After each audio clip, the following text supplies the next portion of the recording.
As Russia moves to step up pressure on Ukraine, the West is moving to do the same, employing one of the most used punitive measures in international relations. Should Vladimir Putin go further, we are keeping the possibility of stepping up the sanctions, depending on the decisions that will be taken by President Putin. We will not allow Putin to violate international law with impunity. Sanctions are perhaps the best tool of the international community to address bad actors in the international system. But with the lack of true global governance, the best tool doesn't necessarily mean it's a good tool. When it comes to countries who invest in the other and depend on the other for foreign capital, sanctions get even trickier. As European powers vow to slap sanctions on Russia, European banks are bracing for the fallout. The big question is how far Europe will go to sanction Russia, especially when it comes to Russia's hydrocarbon revenues, whose gas flows they depend on, but also make up a third of Moscow's budget. However, when it comes to punishing a rogue state, the reciprocal fallout can be deemed worth the price.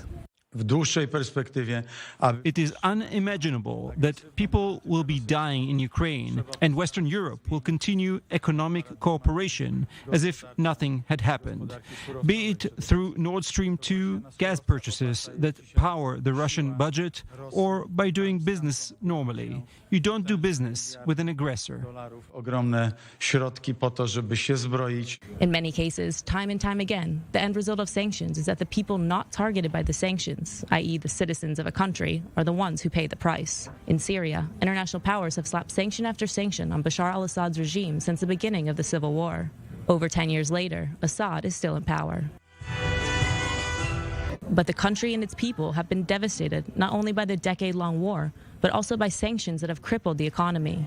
However, when it comes to Iran, sanctions placed over Tehran's nuclear program have played a key role in bringing the Islamic Republic back to the negotiating table in Vienna. The exact aim of former U.S. President Donald Trump's maximum pressure campaign, designed to cripple the economy that saw over 960 sanctions on Iran, affecting all spheres of their economy. Should a new nuclear deal be reached with world powers, sanctions on Iran could very well be hailed as a success story, effectively pressuring a state into changing policy. But in North Korea, where sanctions have been in place since 2006, it's a different story. An extensive sanctions campaign has successfully isolated the Pyongyang regime from the world, but North Korean leaders have not wavered from the nuclear course that triggered the sanctions. They've done irrefutable damage to its economy, making it near impossible for North Korea to conduct international trade, which has pushed North Korea towards increasing reliance on China.